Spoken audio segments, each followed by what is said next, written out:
Bismillahirrahmanirrahim. Assalamualaikum warahmatullahi wabarakatuh.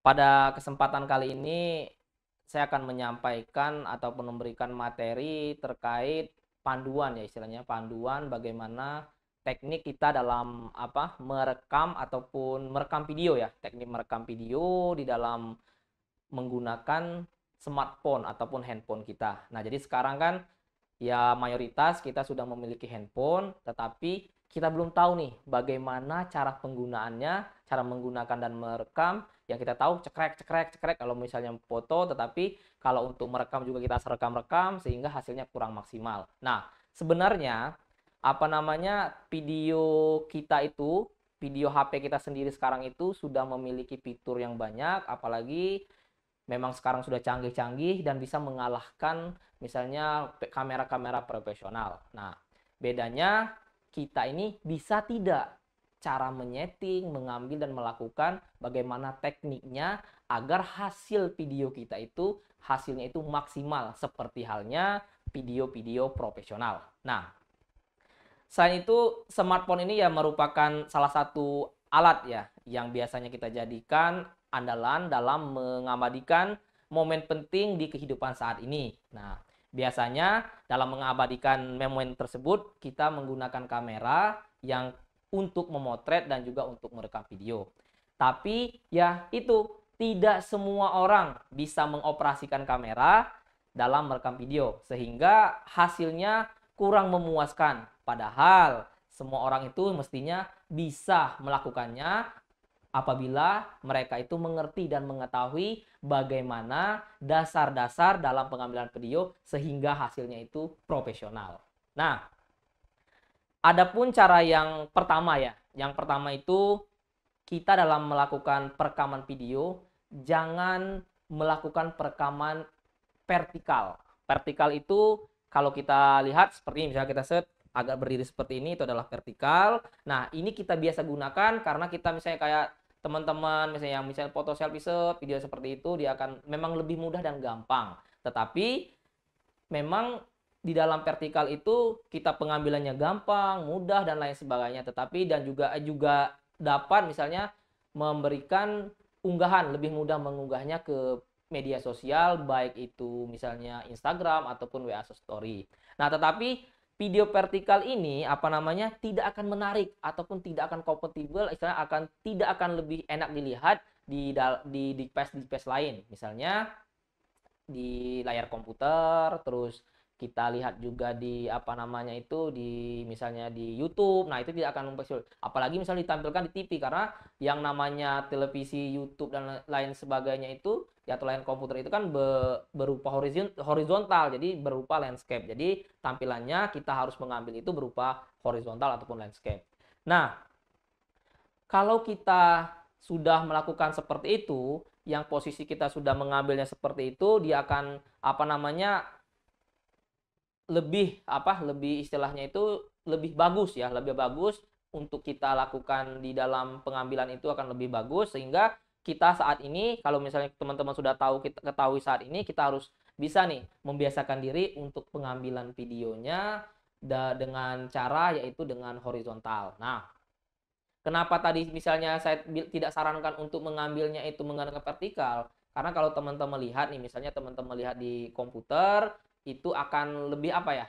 Kalau dilihat di komputer akan lebih sempit. Namanya kan juga vertikal seperti ini, maka dia akan sempit, layarnya banyak, mungkin banyak yang kosong dan sebagainya. Tinggal posisinya itu tidak enak dilihat. Tapi kalau sudah mengambilnya secara horizontal dan berupa landscape, jadi akan pada waktu kita buka misalnya dilakukan di YouTube ataupun di layar komputer ataupun di televisi itu akan lebih enak dilihat. Nah, selanjutnya itu yang kedua itu adalah kita harus menggunakan tripod. Nah, ini yang juga harus teman-teman ketahui bahwasanya tripod ini sangat penting untuk kita gunakan di dalam pengambilan video walaupun itu kita menggunakan smartphone.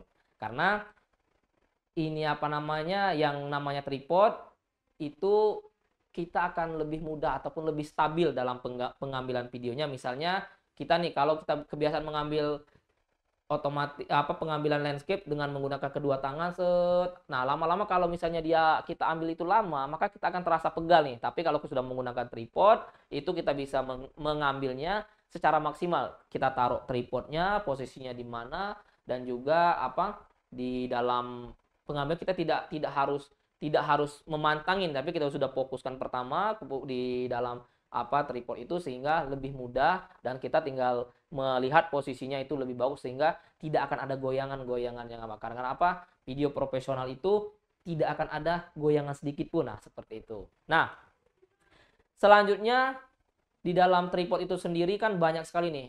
Sekarang itu tripod-tripod ya istilahnya itu yang gimana ya namanya, tripod itu sudah banyak yang fleksibel lah, dalam artian ada yang lipat lah, yang bisa dibawa kemana-mana, ada yang bisa walaupun dia tinggi tapi tetap bisa difleksibelkan, portable istilahnya itu bisa dan juga ada juga tripod yang memang untuk table pod namanya kan. Table pod itu ya digunanya untuk untuk di meja ya, jadi ditaruh di meja, dia udah standby, ya udah tidak perlu apa-apa lagi, sehingga ya tadi kalau kita sudah lakukan yang namanya tripod, yang sudah kita lakukan di ini apalagi table pod, kita tinggal duduk, tinggal melakukan perekaman sendiri juga bisa. Jadi tinggal setengah dan hasilnya ya juga maksimal karena tidak ada getaran dan juga tidak akan ada goyangan. Nah, yang ketiga itu adalah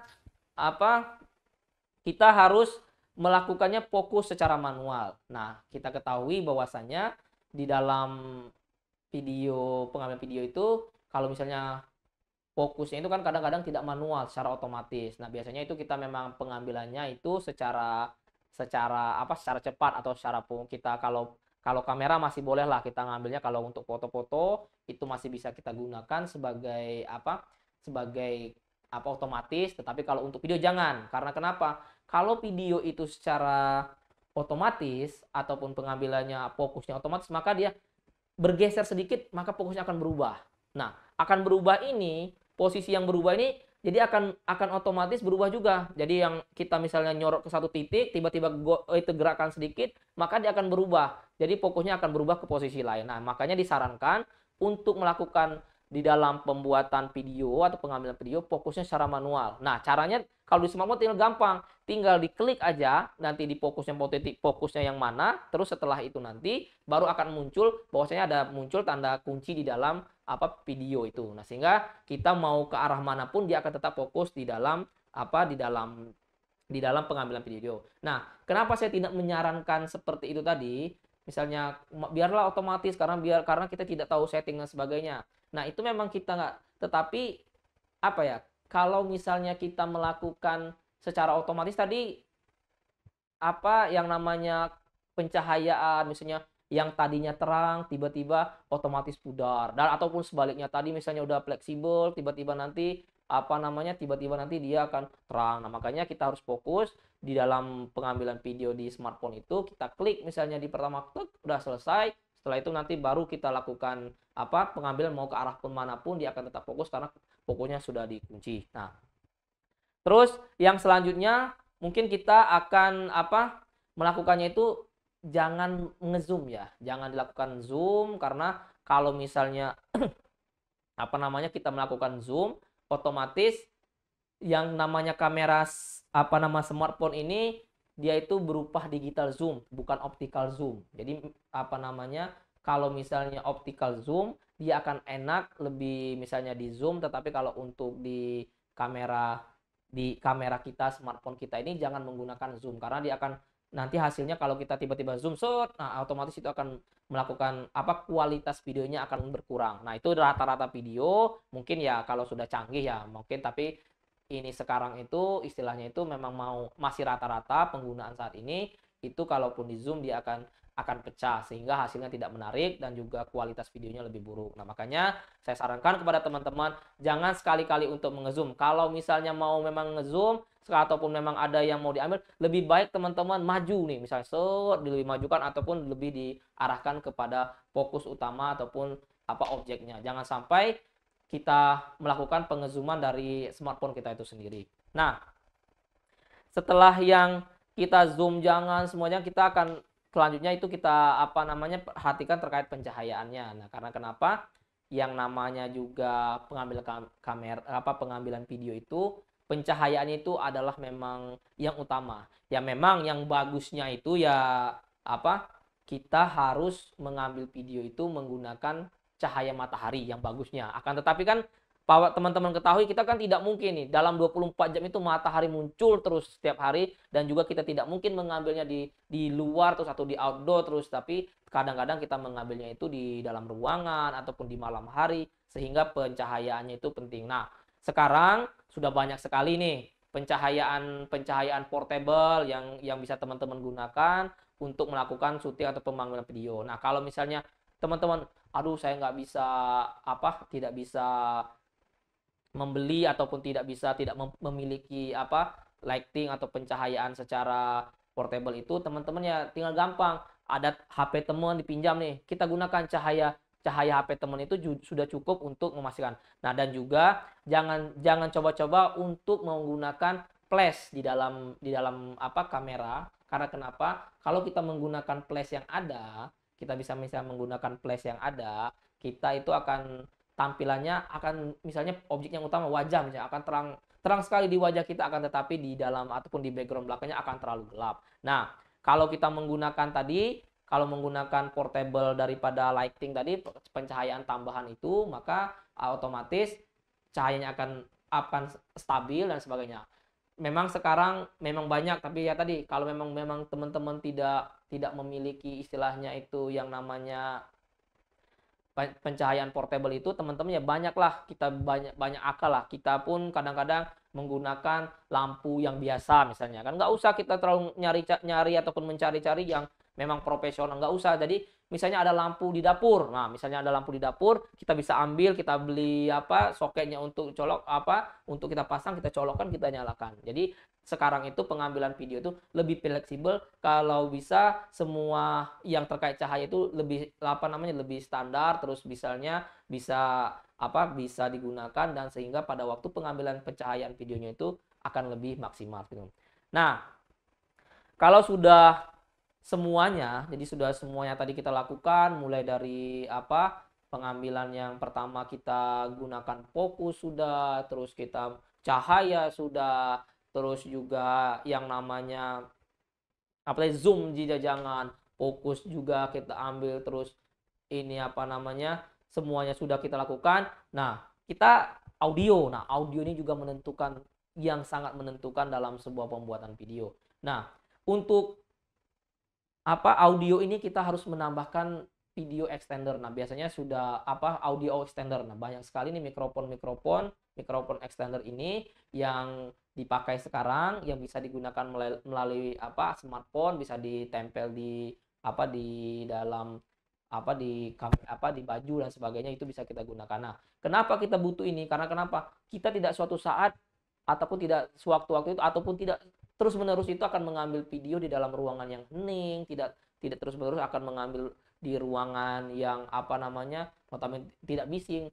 Suatu saat mungkin kita mengambil suara itu dari luar, misalnya dari jalan raya dan sebagainya, itu kan banyak. Tapi dengan adanya audio ataupun mikrofon extender ini ataupun mikrofon tambahan ini, itu akan membantu sekali teman-teman untuk menjernihkan suara. Karena kenapa? Suara adalah kualitas video, suara itu juga menentukan untuk hasilnya. Jadi kalau misalnya kita lagi di jalan raya tidak menggunakan mikrofon ataupun masih menggunakan mikrofon bawaan dari handphone, itu akan terasa bising sekali sehingga susah untuk menghilangkan istilah noise ataupun bising-bisingnya itu. Tapi kalau sudah ada yang namanya mikrofon extender, kita tidak usah lagi mengedit ataupun menghilangkan noise, tapi dia akan jernih dengan sendirinya.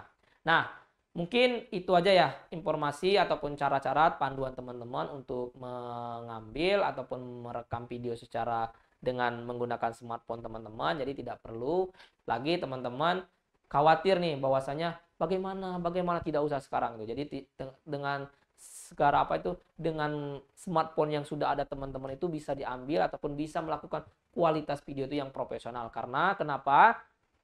Tadi semuanya saya yakin dan percaya sudah memiliki smartphone, walaupun bagaimanapun tetap sudah memiliki kamera, tetapi dengan kualitas yang ada, teknik yang ada, dengan cara-cara yang tadi, mudah-mudahan apa yang teman-teman ambil video sekarang itu akan mendapatkan hasil yang lebih profesional ya. Mudah-mudahan dengan adanya panduan ini ataupun cara-cara teknik ini, pengambilan ini, teman-teman bisa menerapkannya di lapangan dan mencoba sehingga bisa membuat video dengan cara-cara peralatan isinya sederhana tetapi hasilnya itu sebagai profesional. Terima kasih. Assalamualaikum warahmatullahi wabarakatuh.